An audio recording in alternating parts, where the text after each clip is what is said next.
Président, voici la première assemblée générale de cette année que vous avez qualifiée de transition. Quel était l'ordre du jour et qu'est-ce qu'il faut retenir de cette assemblée? Alors, je l'ai qualifiée de transition parce que j'ai pris la place statutairement de Marc de Barba, qui au passage nous a laissé une remarquable succession. Et notre ordre du jour était un ordre du jour classique, avec quelques amendements, mais très peu au niveau, j'allais dire, des modifications de texte. Il y avait 4 lignes, du statut de l'arbitrage. C'était avant tout un rapport moral et également, j'allais dire, ce qui était le plus important, le vote. À la fois le vote pour conforter le comité directeur et le vote concernant un sujet où on est très très attaché, c'est la représentation de notre district et des clubs à l'Assemblée générale du district. J'allais dire que ces deux derniers éléments font déjà plus d'un tiers, voire la moitié de notre Assemblée générale.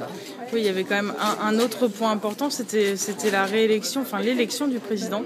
L'élection du président, pour moi, bien sûr qu'il faut un capitaine d'équipe, ça existe dans toutes les équipes de foot, mais ce qui est plus important pour moi, c'est finalement l'élection de 5 personnes au lieu de 4, j'allais dire toutes les 5 en la majorité pour le comité directeur, ça c'est plus marquant que l'élection du président. Après, le président c'est le capitaine de l'équipe, mais il faut que l'équipe soit bonne pour que le président puisse travailler dans de bonnes conditions.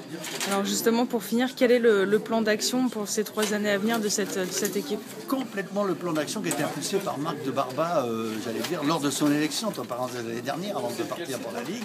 Notre plan d'action, c'est formation, arbitrage, suivi personnalisé des clubs, service au club, j'allais dire rien de nouveau sous les cieux, avec en plus quand même automatiquement, j'allais dire, notre activité avec la Ligue dans les actions Ligue et les actions fédérales qui sont à la fois des passages obligés mais également des objectifs à atteindre. Un plan d'action, c'est une série d'objectifs que nous atteindrons.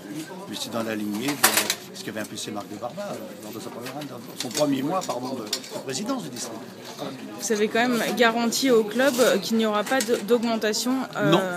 Non, parce que les finances des clubs, d'abord, d'une part, structurellement, nous pouvons nous permettre, pas d'attendre, mais de travailler sereinement au niveau de nos finances. Et deuxièmement, s'il y avait il y aura des dépenses supplémentaires, nous nous tournerions vers les partenaires. Nous avons 20 000 € grosso modo de partenaires hors crédit agricole ou institutionnel, c'est insuffisant.